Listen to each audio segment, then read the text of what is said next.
And just like growing up, what fighters sort of influenced you as a child? Like what fighters did you look up to?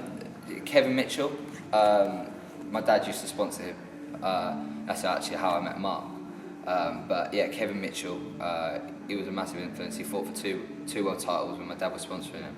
Yeah. And I saw him prepare and stuff. He didn't live the right lifestyle outside the ring, but when he was boxing, he was a great influence on me. And then also when he fought Linares, Linares is someone I watch a lot now.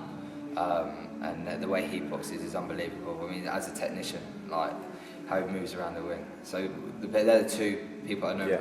Kevin's retired now, but Linares is now for me is like the person I actually look to, and the way he boxes. And I think I box similar in a way to him. So yeah, he's someone I look and aspire to be like. And generally, would you right now in the current boxing scene, who would you say the current pound for pound number one is in your view? Tricky one. Yeah, it's a tough one. Linares is up there. Like in my opinion, Linares is up there because the form he's on. Like the last few years, he's come on. So Linares, Crawford, I say, he's a tough one. He's a tough one. He's awkward, and I don't think a lot of people out there beat him. But actually, probably the main one that brings to mind is probably Canelo. I would say he's the best out there now. The way he took apart Liam Smith, you'll see it the weekend. He's special.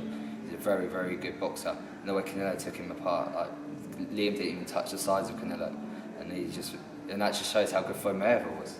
Like Canelo didn't even touch Floyd Mayweather. So you see the levels there. But I think in a few years' time, no one's going to be able to touch Canelo. Yeah. I think so. At the moment, Canelo. You think it's the right time for Canelo to take on Golovkin? Yeah, right I think he beats him.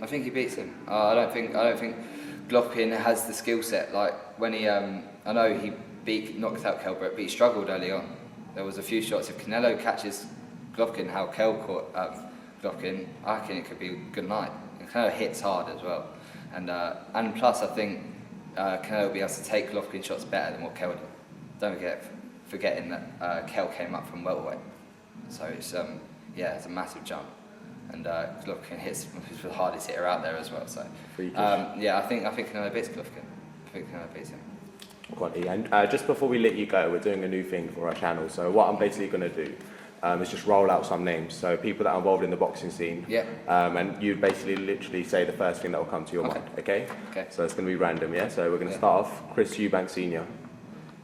He makes everyone laugh. Different. Junior. Strong. Very strong. Tony Bellew. Character.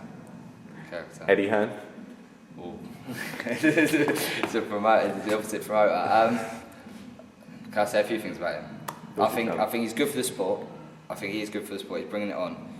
I'm hoping he doesn't get too greedy. Like Frank Warren did a few years ago, like you saw. That's why Frank went downhill, because he was too greedy. He had too many fighters, and he ruined young people's careers just by chucking them in there. If Eddie Hearn needs to be careful, because it could go the other way now. Now Frank Warren's got the BT sport. It could switch now. So what Eddie Hearn needs to do is look after his young fighters, because they're the future. One of the main things for me is that we had to go slow. And Eddie Hearn, I reckon, would have chucked me in. I'll be fighting for titles now, and I'm too young for that. And I know that. My coach is telling me that all the time. And I think I've been forced way too early. I'm not criticising anyone, but what's his name? Conor Ben. I think he's been chucked in. He's getting chucked in the spotlight too early. He hasn't had much amateur experience. He's getting pushed in very quickly. I'm hoping he doesn't get pushed up way and then fight for an English title. And the thing is, once you fight for an English title, you have to stay at that level. You can't come back down. So if you're fighting for English title at 21, 22, you're stuck. You can't say to someone, "Oh no, I'm not ready to fight this bloke." You have to get in against him in the challenger. So you need to be ready to get into that level. You need to be 100% sure. Everyone around you needs to know. It's good all saying, "Oh, I'm the champion," but you win it against somebody who isn't brilliant, and then the next prospect comes along who is ready and goes, "I want this," and then you can't say no. So you've got to be ready for that. Thank you very much, Ben, obviously taking time out today. So what we'll do is we'll catch up with you after your fight on May 20th. So obviously the best of luck there. Cheers, thank you. And as I said, we'll see you after that fight.